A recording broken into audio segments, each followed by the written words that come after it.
Hi friends, ఎలా ఉన్నారు? ఈ వీడియోలో మనం HTML CSS అండ్ జావాస్క్రిప్ట్ని యూజ్ చేసి ఒక ఈఎంఐ క్యాలిక్యులేటర్ అయితే క్రియేట్ చేద్దాం. అందుకోసం నేను కొత్త ఫైల్ అయితే క్రియేట్ చేస్తున్నా ఇక్కడ.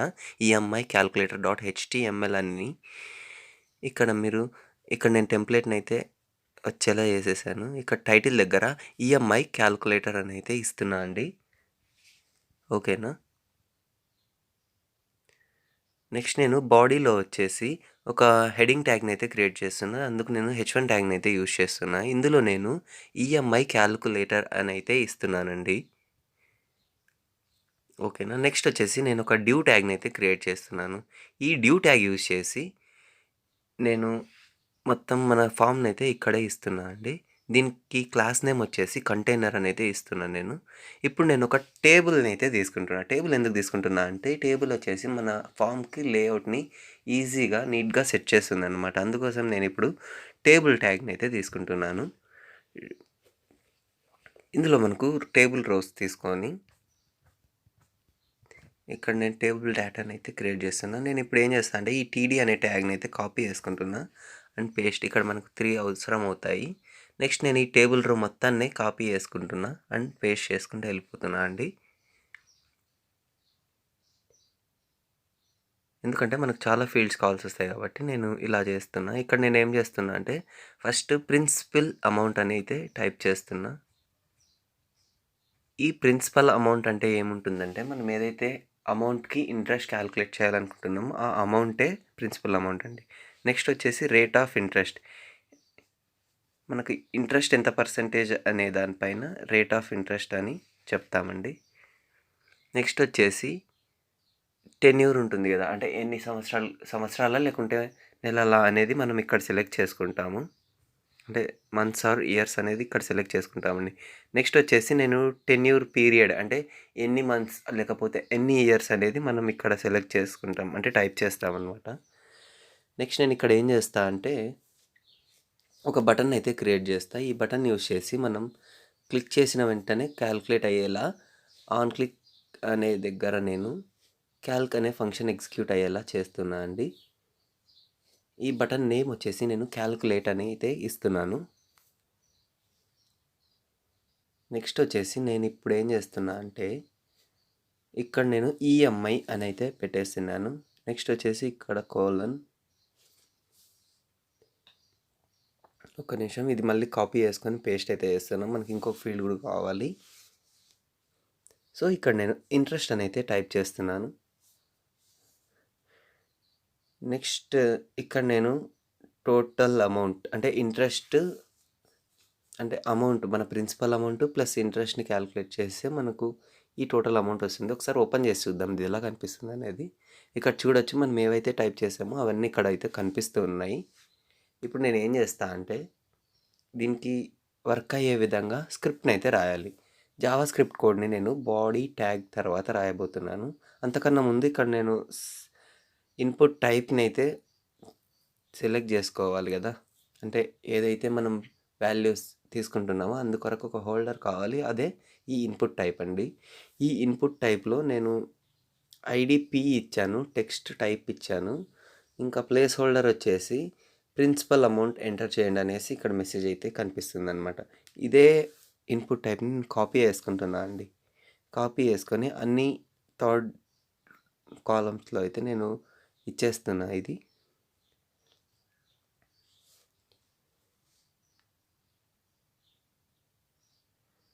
ఒకసారి ఇక్కడ చూడండి, అన్ని ఇన్పుట్ ఫీల్డ్స్ అయితే వచ్చేసాయి. నేను ఇప్పుడు వీటిలో ఉండే వాల్యూస్ చేంజ్ చేస్తా. రేట్ ఆఫ్ ఇంట్రెస్ట్ దగ్గర ఐడి ఆర్ అని పెట్టేస్తున్నా, enter rate of interest. Same అదేవిధంగా అన్నిటికీ చేస్తా అండి.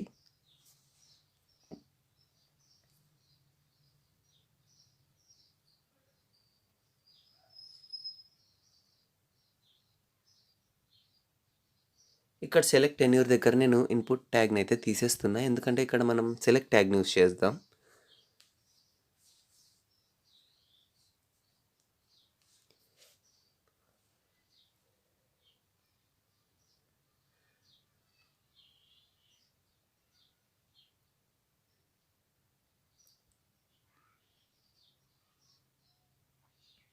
నేను ఇక్కడ ప్లేస్ హోల్డర్ని రిమూవ్ చేసేస్తున్నా అండి.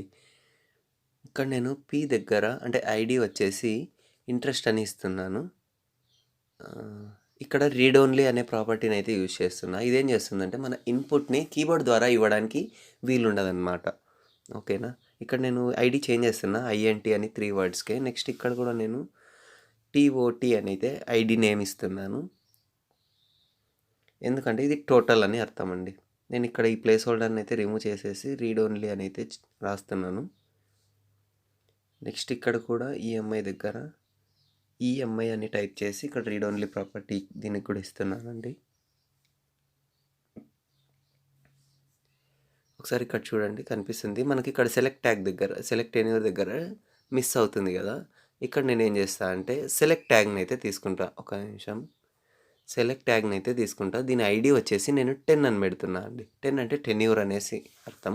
ఇక్కడ నేను ఆప్షన్ తీసుకుంటున్నా. ఆప్షన్ దీని వాల్యూ వచ్చేసి ఇక్కడ నేను మంత్స్, ఓకే ఒక నిమిషం, ఇయర్స్ అని పెడదామండి. ఫస్ట్ ఇయర్స్ అని అయితే పెడుతున్నా. ఇక్కడ కూడా నేను ఇయర్స్ అని రాస్తున్నా. ఇది డిస్ప్లే అవుతుంది అనమాట ఇక్కడ బయట రాసినది. నెక్స్ట్ ఇంకొక ఆప్షన్ కూడా తీసుకుంటున్నా. ఇక్కడ దీని వాల్యూ వచ్చేసి మంత్స్ అని తీసుకుంటున్నా. నెక్స్ట్ ఇక్కడ కూడా నేను మంత్స్ అనే రాస్తున్నా. ఒకసారి ఇది సేవ్ చేసి చూద్దామండి. మీరు చూడొచ్చు ఇక్కడ మనకు సెలెక్ట్ చేసుకోవడానికి ఆప్షన్స్ అయితే కనిపిస్తున్నాయి. ఓకే. నెక్స్ట్ ఇప్పుడు ఏం చేయాలంటే ఇది వర్క్ చేయడానికి మనకు జావా స్క్రిప్ట్ అయితే కావాలి. ఇక్కడ నేను బాడీ ట్యాగ్ తర్వాత స్క్రిప్ట్ ట్యాగ్ని అయితే రాస్తానండి. ఇక్కడ స్క్రిప్ట్, ఈ స్క్రిప్ట్లో నేను ఒక ఫంక్షన్ అయితే క్రియేట్ చేస్తున్నాను. ఏ ఫంక్షన్ అంటే ఇందాక మనం బటన్ క్లిక్ చేస్తే వర్క్ అయ్యే ఫంక్షన్ ఇదే అండి. అది ఇక్కడ నేను ఒక 3 వేరియబుల్స్ అయితే తీసుకోబోతున్నాను. నేమ్ వచ్చేసి పి అని. దీన్ని ఏంటంటే ప్రిన్సిపల్ అమౌంట్ ఏ దాంట్లో ఎంటర్ చేస్తామో ఆ ఇన్పుట్ ఫీల్డ్ని అయితే సెలెక్ట్ చేసుకునే విధంగా నేను ఇక్కడ ఈ వేరియబుల్ని క్రియేట్ చేస్తున్నా అండి.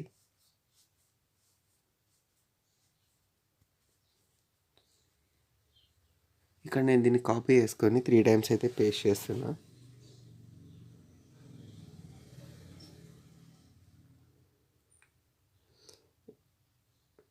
ఇక్కడ వేరియబుల్స్ వచ్చేసి P10 అయితే సెలెక్ట్ చేసుకున్నా. ఇక్కడ కూడా నేను 10 అనే ఇస్తున్నా. నెక్స్ట్ ఇది నేనేం చేస్తా అంటే ఇక్కడ టీ అనేది అయితే ఇస్తున్నానండి. ఓకేనా. నెక్స్ట్ ఏం చేస్తా అంటే ఇంకో వేరియబుల్ కూడా క్రియేట్ చేద్దామండి. ఇక్కడ ఒక్క నిమిషం, నేను ఇక్కడ get element by ID are ఇచ్చాను, ఇక్కడ టీ ఇచ్చాను. ఓకే, ఇక్కడ కూడా ఆర్ ఇస్తున్నాను. నెక్స్ట్ ఇంకో వేరియబుల్ అయితే క్రియేట్ చేసుకుందాం. ఓకే, దాని నేమ్ వచ్చేసి టీ అనేది ఇస్తున్నా. ఇక్కడ అంటే టెన్యూర్ పీరియడ్ని ఇక్కడ సెలెక్ట్ చేసుకుంటాం అన్నమాట. నెక్స్ట్ వచ్చేసి ఇక్కడ నేను ఒకవేళ ఇప్పుడు 10 అనే వేరియబుల్లో మంత్స్ అనే వాల్యూ ఉందనుకోండి, ఇయర్స్ అనే వాల్యూ ఉందనుకోండి, ఇక్కడ టీ ఇంటూ 12 చేస్తున్నా. ఎందుకంటే మనం ఫార్ములా యూజ్ చేసుకునేది PTR/100. అక్కడ టెన్యూర్ వచ్చేసి మంత్స్లో తీసుకుంటుంది. సో ఇక్కడ నేను ఇయర్స్ ఉంది కదా, ఇక్కడ 1 ఎంటర్ చేసామనుకోండి, 1 × 12 అంటే 12 మంత్స్ అని అది ఆటోమేటిక్ క్యాలిక్యులేట్ చేసుకునే విధంగా అయితే ఇక్కడ రాశాను. నెక్స్ట్ వచ్చేసి నేను ఇంకొక వేరియబుల్ అయితే క్రియేట్ చేస్తున్నా అండి మన ఫార్ములా రాయడానికి. దాని పేరు వచ్చేసి ఇంట్రెస్ట్ అని అయితే ఇచ్చాను నేను. ఇక్కడ ఫార్ములా అయితే ఇవ్వాలి మనం. అది వచ్చేసి P/R/100, PTR/100 నార్మల్గా మనం యూజ్ చేసేదే. ఇక్కడ నేను ఏం చేస్తా అంటే సెలెక్ట్ చేసుకుంటున్నా అండి. ఏది ఐడి వచ్చేసి ఇక్కడ ఇంట్ అని ఉంది కదా, ఇంట్ అంటే ఇంట్రెస్ట్ కదా. ఈ ఇంట్రెస్ట్ ఉండే ఎలిమెంట్ని అయితే సెలెక్ట్ చేసుకొని దీంట్లో ఒక ఏ వాల్యూ మనం రావాలి అనేది ఇక్కడ చూపిస్తున్నా. అది వచ్చేసి ఇంట్రెస్ట్. ఇందాక మనం ఫార్ములా అప్లై చేసాం కదా, ఆ అప్లై చేసిన ఫార్ములాలో ఉండే వాల్యూ మనకి ఇక్కడ రావాలని. ఇక్కడ 2 ఫిక్స్డ్ అని మీరు చూసి భయపడకండి. ఆ 2 ఫిక్స్డ్ ఏం చేస్తుందంటే ఒకసారి చూపిస్తూ ఉండండి మీకే.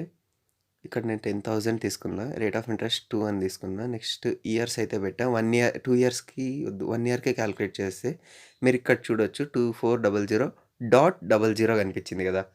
అంటే డెసిమల్ పాయింట్స్ 2 ఉండాలి అనేసి ఆ 2 ఫిక్స్డ్ మనకు చెప్తుందన్నమాట జావాస్క్రిప్ట్కు. ఓకేనా. నెక్స్ట్ నేను ఇదే విధంగా ఇక్కడ నేనేం తీసుకుంటా అంటే ఈఎంఐ వాల్యూ అయితే తీసుకుంటున్నానండి. ఇక్కడ ఈఎంఐ క్యాలిక్యులేట్ చేయాలంటే ఒక నిమిషం అండి. నేనేం చేస్తాను అంటే ఫస్ట్ టోటల్ని సెలెక్ట్ చేసుకుంటా ఉండండి. ఈ టోటల్ని సెలెక్ట్ చేసుకున్నాక ఆ టోటల్ బై మన రేట్ ఆఫ్ అంటే వాల్యూ ఉంటుంది కదా, ఏదైతే టోటల్ అమౌంట్ ఉంటుందో total amount by time tenure ఎంత ఉంటుందో అంత వాల్యూని మనం సెలెక్ట్ చేసుకోవచ్చు అనమాట. ఫస్ట్ నేను ఇక్కడ టోటల్ వాల్యూని ఎలా సెలెక్ట్ చేసుకుంటా అంటే పార్స్ ఫ్లోట్ ఎందుకు యూస్ చేస్తున్నా అంటే ఇది మనల్ని స్ట్రింగ్స్లా తీసుకుంటుంటుంది అనమాట. ఇప్పుడు ఇంట్రెస్ట్ అనే వాల్యూ కానీ ఇంకొకటి ప్రిన్సిపల్ అమౌంట్ కూడా. అందుకే నేను పార్స్ ఫ్లోట్ అని యూస్ చేశాను అనుకోండి, ఇదేం చేస్తుందంటే ఆ నెంబర్స్ని యాడ్ చేస్తుంది అనమాట. ఇప్పుడు నేను ఏం చేస్తున్నా అంటే ఇంట్రెస్ట్ని ఇంకా ప్రిన్సిపల్ అమౌంట్ని యాడ్ చేస్తున్నా అండి. దీన్ని కూడా నేను 2 ఫిక్స్డ్ 2నే ఇస్తున్నాను. ఓకేనా. ఇక్కడ మరి ఇంకొకసారి ట్రై చేద్దామండి. 1,00,000 ఇచ్చాను ఈసారి. ఇక్కడ రేట్ ఆఫ్ ఇంట్రెస్ట్ 2 ఇచ్చాను. ఇయర్స్ వచ్చేసి 1. ఇక్కడ క్యాలిక్యులేట్ చేస్తున్నా, ఒక్క నిమిషం, ఇదేం వర్క్ చేయలేదు.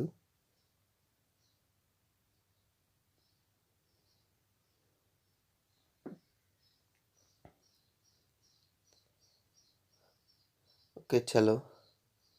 నెక్స్ట్ నేను ఇప్పుడు ఏం చేస్తా అంటే ఈ ఈఎంఐ వాల్యూని అయితే ఏం చేస్తున్నా అంటే ఫస్ట్ సెలెక్ట్ చేసుకోవాలండి. ఏంటి సెలెక్ట్ చేసుకోవాలంటే total amount plus interest amount ఉంటుంది కదా, వాటిని ప్లస్ చేశాక మనం ఏం చేయాలంటే దాన్ని మనం బై టెన్యూర్ ఉంటుంది కదా, ఏదైతే టెన్యూర్ ఎన్ని మంత్స్ ఉంటాయో ఆ మంత్స్కి డివైడ్ చేయాలన్నమాట. ఇప్పుడు నేను ఏం చేస్తా అంటే ఇక్కడ ఫస్ట్ document.getElementById ఇక్కడ టోటల్ వాల్యూ ఉంది కదా, దీన్ని అయితే నేను కాపీ చేసుకుంటున్నాను. ఒక నిమిషం, ఇక్కడ దీన్ని నేను కాపీ చేసుకుంటున్నా అండి. కాపీ చేసుకొని ఇక్కడ నేను పారెంథెసిస్ యూస్ చేసి దీన్ని ఇక్కడ పేస్ట్ చేస్తున్నా. ఇక్కడ బై టీ అని పెడుతున్నా. టీ అంటే మనకు మంత్స్ అంటే టెన్యూర్ ఉంటుంది కదా, ఎంత టెన్యూర్ ఎంటర్ చేస్తామో అంత టెన్యూర్కి సంబంధించి ఇక్కడ ఎంటర్ అయిపోతుంది. ఇక్కడ నేను రేట్ ఆఫ్ ఇంట్రెస్ట్ 2%. ఇక్కడ చూడొచ్చు మీరు, ఈఎంఐ వచ్చింది, ఇంట్రెస్ట్ వచ్చింది, టోటల్ అమౌంట్ కూడా ఇక్కడ చూపిస్తూ ఉంది, అక్యురేట్గానే చూపిస్తూ ఉంది. నేను ఇక్కడ ఇన్స్పెక్ట్ అనేది అయితే యూజ్ చేస్తున్నా, ఎందుకంటే మీకు టోటల్ అమౌంట్ ఎంత మనం ఇందాక టీ ఇచ్చాం కదా, ఆ టీ వాల్యూ ఎంత ఉంది అనేది ఇక్కడ చూద్దామండి ఒకసారి. ఇక్కడ నేను console.log hello అని అయితే ఇది వర్క్ అవుతా ఉంది. ఓకే, నేను ఇక్కడ ఏం చేస్తా అంటే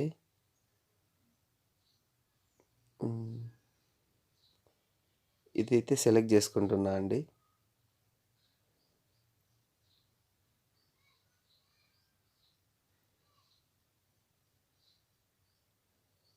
ఇక్కడ సెలెక్ట్ చేసుకొని నేను ఇక్కడ console.log అని అయితే టైప్ చేస్తున్నా.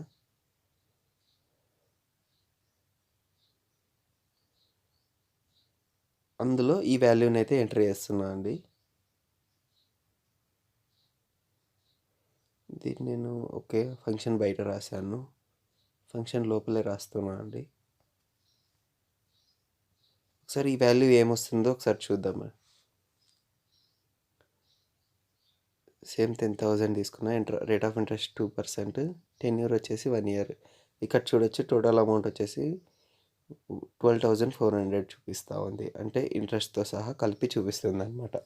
ఓకేనా.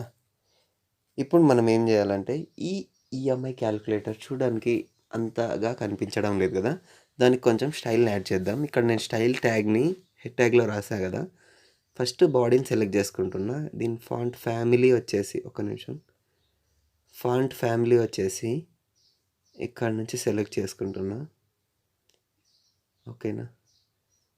నెక్స్ట్ వచ్చేసి బ్యాక్గ్రౌండ్ కలర్ని అయితే చేంజ్ చేద్దాం.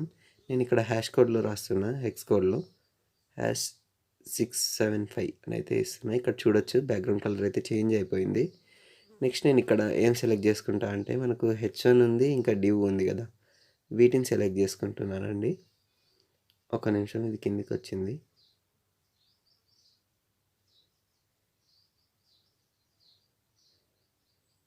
ఇక్కడ నేను h1 ట్యాగ్ని ఇంకా డాట్ కంటైనర్ అంటే మన క్లాస్ నేమ్ డ్యూ ట్యాగ్ యొక్క, ఓకేనా. ఇక్కడ కొద్దిగా స్పేస్ అయితే ఇస్తాం.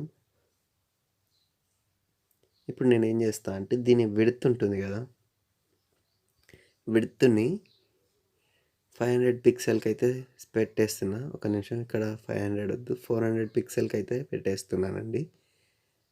నెక్స్ట్ వచ్చేసి ఇక్కడ నేను ప్యాడింగ్ అయితే ఇస్తున్నా 24 పిక్సెల్స్ అనేసి. నెక్స్ట్ కలర్ వచ్చేసి వైట్ ఇస్తున్నానండి. నెక్స్ట్ బ్యాక్గ్రౌండ్ కలర్ వచ్చేసి బ్లాక్ ఇస్తున్నాను.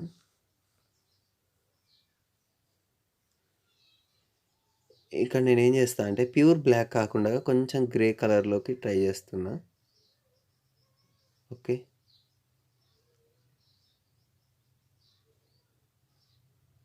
ఇక్కడ బార్డర్ రేడియస్ కూడా ఇద్దామండి. ఎడ్జెస్ వచ్చేసి మనకు షార్ప్గా కాకుండా రౌండ్ అయిపోతాయి అన్నమాట. ఇక్కడ 18 పిక్సెల్ ఇస్తున్నాను నేను. ఒకసారి చూద్దాం ఇది ఎలా కనిపిస్తుంది. చూడొచ్చు మీరు, బ్యాక్గ్రౌండ్ కలర్ కానీ బార్డర్ రేడియస్ కానీ అన్నీ అప్లై అయిపోయాయి. ఇక్కడ టెక్స్ట్ అలైన్మెంట్ కూడా సెంటర్లోకి ఇచ్చేస్తున్నాను నేను.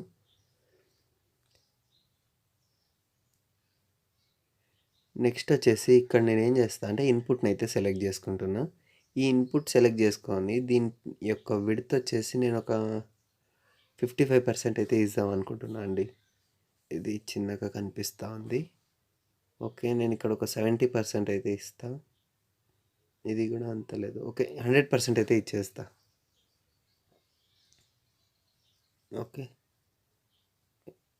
ఇప్పుడు బాగా కనిపిస్తుంది. నెక్స్ట్ వచ్చేసి నేను ఏం చేస్తా అంటే ఇక్కడ టేబుల్ని సెలెక్ట్ చేసుకుంటున్నా. దీనికి మార్జిన్ అయితే లెఫ్ట్లో ఇస్తున్నాను. అది వచ్చేసి 40 పిక్సెల్ ఇస్తున్నానండి. ఇంకా ఏం చేస్తా అంటే దీని విడ్త్ వచ్చేసి అక్కడ 400 ఇచ్చాం కదా, ఇక్కడ 350 పిక్సెలే ఇస్తున్నాను. దీని టెక్స్ట్ అలైన్మెంట్ వచ్చేసి నేను సెంటర్లోకే ఇస్తున్నా, లెఫ్ట్కే ఇస్తున్నాను. ఇంకా ఇప్పుడు అలైన్ ఐటమ్స్ సెంటర్లోకి ఇస్తున్నా అండి. ఓకేనా, మీరు ఇక్కడ చూడొచ్చు. ఒక్క నిమిషం, ఇది మళ్ళీ రైట్కి వచ్చేసింది. కొంచెం ఇక్కడ 30 పిక్సెల్ అయితే ఇస్తున్నా మార్జిన్ లెఫ్ట్. ఓకే, ఇప్పుడు చూడడానికి బాగుంది. ఓకే, మన ఈఎంఐ క్యాల్కులేటర్ అయితే క్రియేట్ అయిపోయింది. దీన్ని మనం మొత్తాన్ని మనం సెంటర్లోకి అయితే రప్పించాలి. ఇక్కడ నేను ఏం చేస్తాను అంటే సెంటర్ ట్యాగ్ని అయితే యూజ్ చేస్తున్నా. ఇది HTML5లో అయితే సపోర్ట్ చేయదు, కానీ వర్క్ అవుతుంది. ఇక్కడ సపోర్ట్ చేయదని అయితే MDN రిసోర్సెస్ చెప్తున్నాయి. ఇక్కడ నేను రాసేస్తున్నాను. ఇక్కడ చూడొచ్చు, మీరు నీట్గా కనిపిస్తూ ఉంది. ఇప్పుడు నేను ఒక ఎగ్జాంపుల్ అయితే తీసుకుంటా. ఇక్కడ 1 lakh అయితే ఇస్తున్నాను. రేట్ ఆఫ్ ఇంట్రెస్ట్ వచ్చేసి 2% ఇస్తున్నా. మంత్స్ 12 అని తీసుకుంటున్నా. క్యాల్కులేట్ చేస్తే మనకి ఏ వాల్యూ వచ్చిందో ఇక్కడ ఇయర్ సెలెక్ట్ చేసుకొని 1 year పెట్టేసి క్యాల్కులేట్ చేసిన అదే వాల్యూ వస్తుంది. ఒకవేళ నేను ఇక్కడ 1 lakh అది చేంజ్ చేశాను. ఇక్కడ చూడొచ్చు ఈఎంఐలో కూడా అన్నిట్లో మనకు చేంజెస్ అయితే కనిపిస్తుంది. ఇది అండి video. Thanks for watching. Please subscribe me for more.